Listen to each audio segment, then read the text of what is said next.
लेता है और उसमें से जो जानकारी मिलती है उस जानकारी को चित्त लेता है। समझ में आ रहा है क्या कर रहा है हमारा चित्त? सुनता है, स्वाद लेता है, और ये चीज से जो जानकारी देखकर जो जानकारी मिल रही है, सुन के जो जानकारी मिल रही है, सूंघ कर जो जानकारी मिल रही है, स्वाद देकर जो जानकारी मिल रही है, या महसूस करके जो जानकारी मिल रही है, ये जानकारियों को हमारा चित्त स्टोर करता है, उसको लेता है। अब बार बार हम उसका इस्तेमाल करेंगे तो हमारा माइंड ट्रेन हो जाएगा, तो पुराना जो ट्रेन किया हुआ रहता वो मिलते जाएगा। मैंने कल बताया था ना, पहले सफाई की जरूरत होती है ना, चित्त की सफाई, यानी जो बुराइयां हैं, जो बुरे विचार हैं, पुराने जो भी है जो हमको नुकसानदायक है, उसको हटाना है। तो उसको हटाने के लिए ऐसे कहते हैं, एक काफी अच्छा उदाहरण है मिटाने की। हम बोलते हैं ना सफाई करना मतलब मिटाना, वो हो जाएगा सब बहुतों से, लेकिन उसमें टाइम भी बहुत वेस्ट होता है। तो एक नेता की बात याद रखनी पड़ती है। कौन से नेता मालूम है क्या? कांशीराम जी। कांशीराम जी की बात याद आती है। वो कहते हैं कि हमको किसी को मिटाना है, कोई चीज को मिटाना है, तो वो मिटाने में अपना टाइम वेस्ट मत करो, उससे बड़ा बना लो। अपने आप को छोटा हो जाएगा, और छोटा होने के वजह जो बड़ा है उसको तुम मानने लगोगे तो उसका महत्व बढ़ जाएगा। तो वो उदाहरण कैसे देते हैं? उदाहरण कैसे देते हैं कि एक ये लाइन है, चाहे वो बुरे विचारों की हो, है? इसको मिटाना है। अब हमने तो वो अपनी व्यवहार में बताया कि जो देवी देवताओं को मानते थे, या जो परंपरा जिससे हमारा प्रॉब्लम होता था, जिससे हमारा कुछ अच्छा नहीं होता था, तो उसकी सफाई करनी है। यहाँ पर वो क्या कहते हैं कि ये लाइन मिटानी है, तो इसको मिटाने में टाइम वेस्ट करने की बजाय ऐसी लाइन खींचो जो बड़ी हो, तो क्या हो जाएगा, ये लाइन अपने आप, तो इसका महत्व कम हो जाएगा, खत्म हो जाएगा। पहले कम होगा और धीरे धीरे वो खत्म हो जाएगा, क्योंकि तुम्हारा पूरा ध्यान बड़ी लाइन की तरफ है। ठीक है ना? तो वैसे ही तुम्हारे पुराने संस्कार जो होते हैं, वो संस्कारों को भी अगर हम मिटा नहीं पाते हैं, तो दूसरे संस्कार इतने स्ट्रांगली हमने लेने चाहिए कि पुराने संस्कार का महत्व कम होता चला जाए।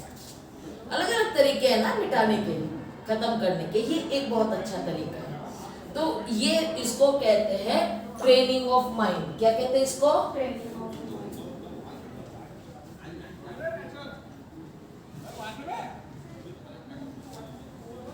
कल हमने बताया था कन्वर्शन ऑफ माइंड, है ना?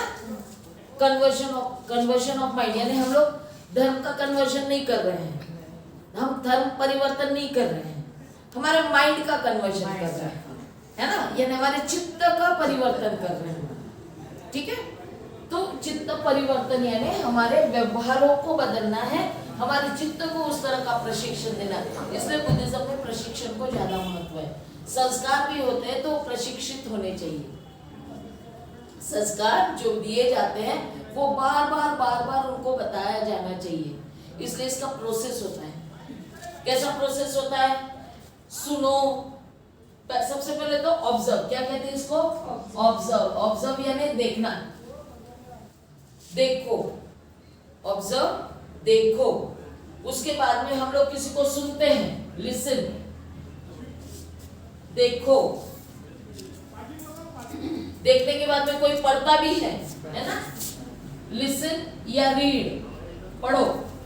अच्छा लगा तो बार बार पढ़ते हैं। हाँ, उसको क्यों पढ़ना है और क्यों सुनना है?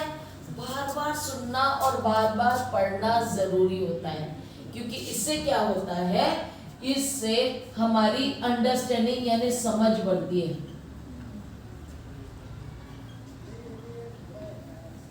समझ बढ़ रही है। किस मामले में बढ़ रही है? जो हम सुन रहे हैं और जो पढ़ रहे हैं उसको हम समझ रहे हैं। लिए पढ़ रहे हैं या सुनने के लिए सुन रहे हैं तो हमारी समझ नहीं बनेगी। ठीक है, हमारी समझ बनेगी कैसे? नहीं बनेगी। तो हमें समझने के लिए देखना है, यदि कुछ देख रहे हैं तो ये ऐसा क्यों है, ये प्रश्न हमारे दिमाग में आना चाहिए। ठीक है, अरे हम बिहारों में जाते हैं, हमको मूर्ति तो दिखती है, सब विहारों में मूर्ति दिखती है, लेकिन इस विहार में मूर्ति के साथ साथ एक बोर्ड भी है। ऑब्जर्व किया, किसी ने बताया नहीं तुमको, आपने देखा, मन में प्रश्न उठा, क्यों भाई यहाँ पे बोर्ड भी है ना? तो फिर मन में वो अगर समझ में नहीं आए तो आप किसी से पूछ लेते हो कि भाई यहाँ पे तो विहारों में मूर्ति होती है, हम यहाँ पे वंदना करने आते हैं, यहाँ पे बोर्ड भी क्यों रखा है? तो फिर अगर आपके समझ में आया पहले ही तो आप पूछोगे नहीं, बोले हाँ जरूर यहाँ पे पढ़ाते भी हैं, लेकिन क्या पढ़ाते होंगे? तो फिर दूसरे को पूछेंगे, अरे ये बोर्ड है, ये क्यों रखा गया है यहाँ पे तो वंदना होनी चाहिए, है ना? तो फिर वो दूसरा बताएगा, अरे यहाँ पे तो वो पढ़ाया जाता है। ऑब्जर्वेशन में अगर तुम्हारे प्रश्न निर्माण नहीं हुए तो उस ऑब्जर्वेशन का कोई मतलब नहीं है। तुमको दिख रहा है, तुमने देखा है, लेकिन उसकी समझ ही नहीं है, उसके ऊपर तुम्हारे प्रश्न ही निर्माण नहीं हुए या कोई उत्तर नहीं मिला तो देखकर फायदा क्या? फायदा नहीं। नहीं तो हम चलते चलते देखते जाते हैं, अरे बस इतना देखते, वाह कितना सुंदर लग रहा है, गाड़ी में बैठे हैं, फिर वो एक गाना पुरानी कविता याद आती है, मामाच्या गावाला जाऊ या है ना, पड़ते झाड़ी पाऊ या, है ना, कुछ तो भी इस तरह ने वो झाड़े देखते देखते, लेकिन जैसे वो बड़ा होता है तो उसके मन में आता है ये पेड़ चल क्यों रहे हैं, हम आगे जा रहे हैं। देखो ऑब्जर्वेशन पहले सब देख रहा है, लेकिन देखते देखते उसके बच्चों के मन में आता है हम तो इधर जा रहे हैं, ये पेड़ पीछे जा रहे हैं क्या? है ना, क्वेश्चंस आते हैं ना। और जो इंक्विजिटिव होता है, मतलब जिसको उसके बारे में जानने की उत्सुकता होती है, जिसका माइंड ऐसा होता है कि मुझे जानना है इसके बारे में, तो प्रश्न पूछ, पेड़ चलते हैं क्या, ये पीछे जाते हैं क्या, है ना, वो मम्मी पापा को पूछता है। अगर उन नहीं है बोले चुप बैठ, क्या फालतू के प्रश्न पूछता है, उत्तर नहीं मिलता, तो वो बच्चे का दिमाग ऐसा हो जाता है कि प्रश्न पूछना ही नहीं है, फिर वो आगे चलकर प्रश्न पूछने वाला बच्चा नहीं बनता है, वो अच्छा विद्यार्थी नहीं बनता, क्योंकि आपने रोक दिया उसको आगे प्रश्न करने से रोक दिया, और जो प्रश्न करने से रुक गया उसका चित्त या जो समझ है वो संकुचित हो गई, वो और ज्यादा जानने की कोशिश नहीं करेगा। तो वो फिर उसको कहते हैं कि अरे ये तो लड़का पढ़ता ही नहीं है, इसको तो कुछ समझ में नहीं आता है, लेकिन रोका किसने है? जिसने उसका उत्तर नहीं दिया। तो ये जो तरीका है, ये समझ निर्माण होने की है। जब समझ आ जाती है तो वो समझ को हमारा माइंड एक्सेप्ट करता है, हमारा माइंड समझ रहा है ना, और कौन समझ रहा है? ये सुन रहा है कौन? हमारे कान। पढ़ रहा है कौन? हमारी आंखें, है ना, देख रहा है हमारी आंखें। ठीक है, तो हमारे जितने भी इंद्रियां हैं ये काम कर रही है, और ये एक तरह से इंफॉर्मेशन दे रही है, जानकारी दे रही है। ठीक है, तो हम वंदन करते समय ये जानकारी देनी है, जिसके जो ध्यान से नहीं सुनता है कि कैसे करना है। कल देखा ना कितने लोगों को बोलना पड़ा, भाई तुम्हारा जो बोलते बू यहाँ से शुरू हो जाए, बुद्धंग यहाँ पे होना चाहिए, तो वो बोलते ही नहीं, किसी का बुद्धंग यहीं पे हो जाता है, क्योंकि वो सुन तो रहे हैं लेकिन समझ में नहीं आ रहा है। मी में नमामि के बाद में मी में हाथ नीचे जाना चाहिए, सिर नीचे जाना चाहिए, जल्दी उठना चाहिए, समझ में नहीं आ रहा है। सब बोल रहे तो करते जा रहे हैं, हर कोई करते जाता है, समझ में कुछ आ रहा है? शरीर का तो व्यायाम हो रहा है, है ना, तुम झुक रहे हो, तुम उठ रहे हो, हाथ हिल रहे हैं, हाथ नीचे जा रहे हैं, ऊपर जा रहे हैं, सब हो रहा है, लेकिन तुम्हारा माइंड आगे वाले ने बताया है कि ऐसा करो, इसके तरफ तुम्हारा माइंड ध्यान ही नहीं दे रहा है, इसलिए तुमको वो करने में कठिनाई हो रही है। सब कि वो शब्द हम जो बोल रहे हैं, वो शब्द में हमारा हाथ कहाँ जाना चाहिए, वो ही समझ में नहीं आ रहा था। बहुत महत्वपूर्ण भाग है ये नहीं है तो इसका कोई मतलब नहीं होता है। समझ में आया? तो एक्सरसाइज अगर हम करते हैं तो एक्सरसाइज के साथ में वो समझ होनी चाहिए कि ये क्यों कर रहे हैं, और ये क्यों कर रहे हैं ये समझ में आ जाता है, उसके लाभ पता चलते हैं। क्या पता चलता है? उसके लाभ पता चलते हैं। तो हम वो माइंड को कहते हैं नहीं मुझे ये लाभ चाहिए, मुझे ऐसा करना है, तो हमारा माइंड क्या करता है, उसको एक्सेप्ट करते जाता है, और हमेशा हमेशा करते रहोगे तो आपका माइंड ट्रेन होता चला जाएगा। समझ में आया? हमारा चित्त प्रशिक्षित होता चला जाएगा। इसलिए अभी आप लोगों को परेशानी यही है, मैं रिपोर्ट लिखने को कह रही हूँ, आप सुन रहे हैं हमको, यहाँ से देख रहे हैं, उसको लिख भी रहे हैं, लेकिन जब रिपोर्ट लिखने के लिए कहते हैं तो समझ में नहीं आता कि लिखे क्या, क्योंकि कहीं तो भी समझ में गड़बड़ हो रही है। अब इतनी तो बात समझ में आ रही ना कि हमारे समझने में, विषय समझने में कहीं तो गड़बड़ी हो रही है। इसका मतलब ये है, वो कहते ना कि यहाँ बैठे हैं लेकिन चित्त कहीं और है, यहाँ बैठे हैं लेकिन चित्त कहीं और है, क्योंकि हमारे माइंड में जब सिखाया जाता है ना तो क्या करते हैं, हम जो सिखा रहे तो एकदम से हमारे माइंड, अरे ये तो उसने बताया था, अरे यहाँ वो हमारे साथ में ये हुआ था, फिर आप सुनते सुनते बीच में बंदे जी मेरे साथ ऐसा हुआ था। देखो माइंड कहाँ गया, मैं क्या उत्तर दूं, मुझे बोलना है, सुनते सुनते मुझे बोलना है। ठीक है, ये जो है ना, ये ना हमारा चित्त क्या कर रहा है, रिएक्ट करते जा रहा है, रिएक्ट कर रहा है। वो रिएक्ट अलग अलग तरीके से, अपने अनुभवों से या अपने साथ घटी हुई घटनाओं से, या मुझे कुछ बोलना है, मुझे बताना है, ये माइंड में आता है। बताने के लिए आप सोच रहे हो, तो जब आप वो बताने के लिए सोच रहे हो तो हम जो बोल रहे हैं उस क्षण के लिए जितना बोला गया उतना मिस हो गया, आपके माइंड में उतना मिस हो गया।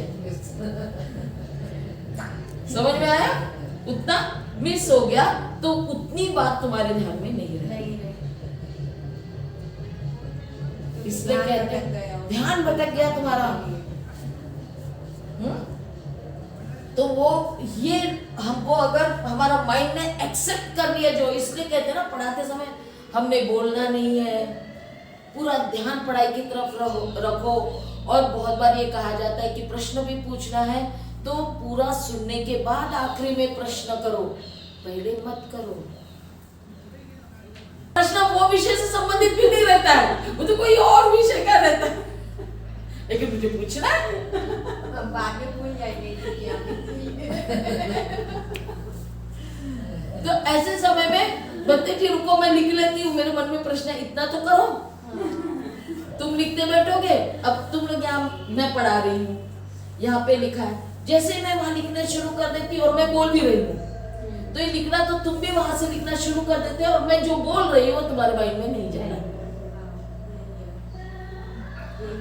मैं हमेशा बार बार तुमको कहती हूँ कि पहले समझ लो, उसके बाद में उसको लिखो। समझना है, हमको प्रोसेस समझनी है।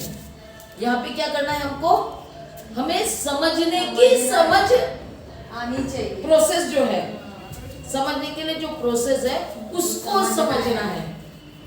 ठीक है, समझ के समझा करो।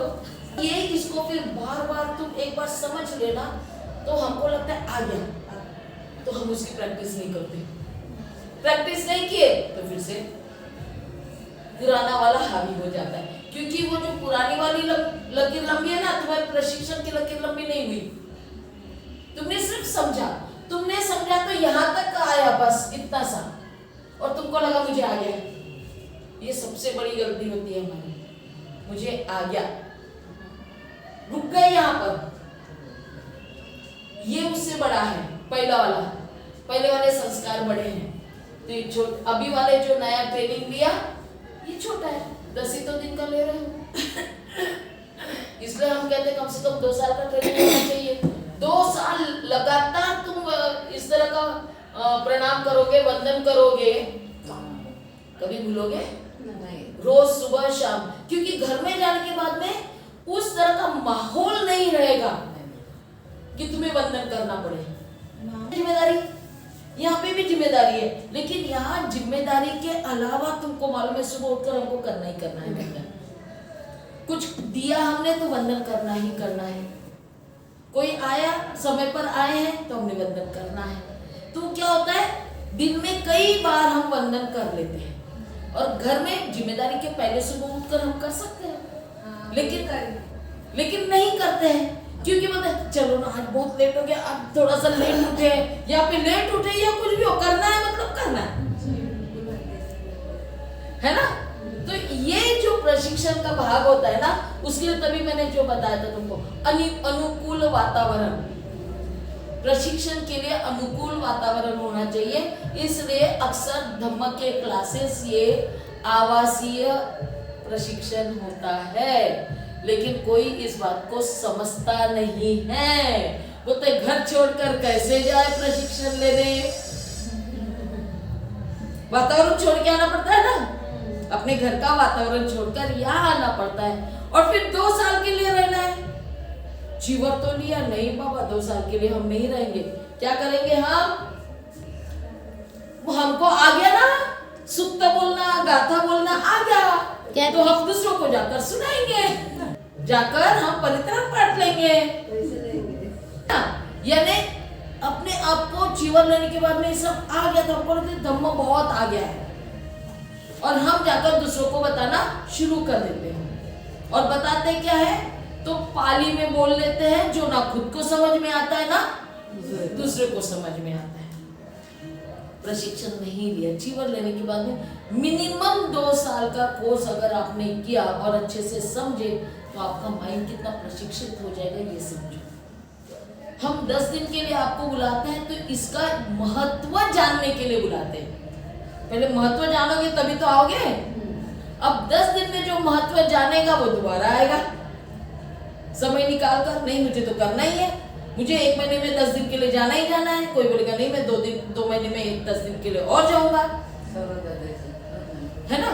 तो वो मन में अगर महत्व समझे इस चीज का, तो और वो भी समझ पर है। हमारे बीच ये भी है जय श्री दोबारा, जय श्री दोबारा आई है ना। ये क्यों आई, क्योंकि यहाँ आकर उसने प्रशिक्षण लिया, उसको लगा अभी भी मुझे लेना है, लेना और है, इसका महत्व समझ में आया। वो फिर से शिविर के लिए आए, घर में बोलकर कि मैं कुछ दिन के लिए और सीखने जा रही हूँ, ठीक है। तो उसको हमें ये समझ बनने के बाद में फिर और कैसे किस तरह से हमें आगे बढ़ना है, वो ताकि हम ये लाइन इस लाइन से बड़ी कर सके।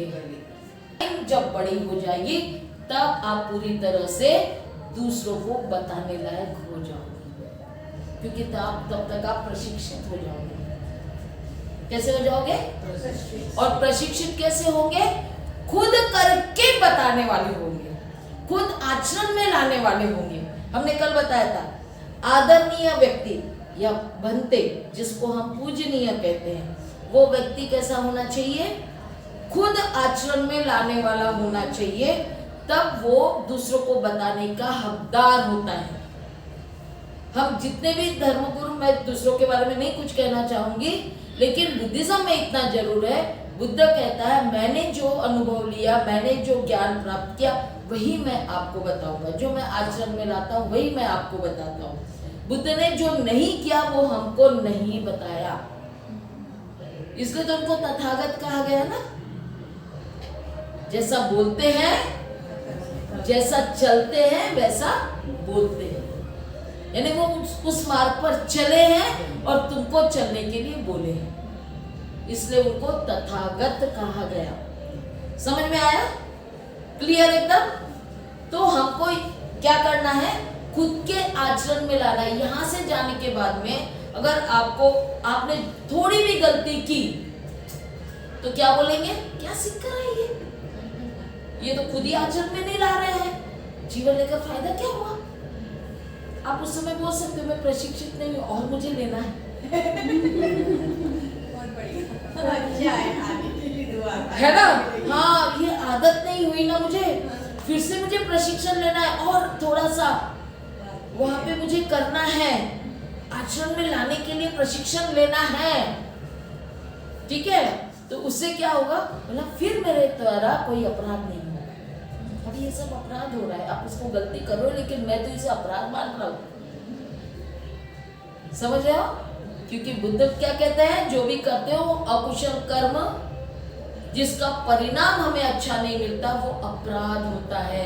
और इसीलिए याचना में आप कहते हो सब अपराधम क्षमतु में बनते, यानी अपराध करने, जो भी कर्म किया है वो अपराध करने जैसा है। जितने भी अकुशल कर्म है ये अपराध करने लायक है। इसलिए आखिरी में कहते हैं कुशलस्य उपसंपदा। क्या कहते हैं, कुशलस्य उपसंपदा।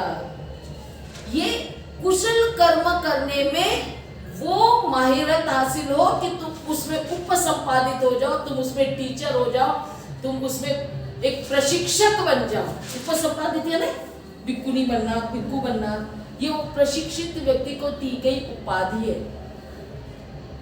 तुम प्रशिक्षित हो ये मान लिया गया, इसलिए तुम्हारी उपसंपदा हुई है। ठीक है, तो ये इस तरह का हमें उपसंपादित होना है।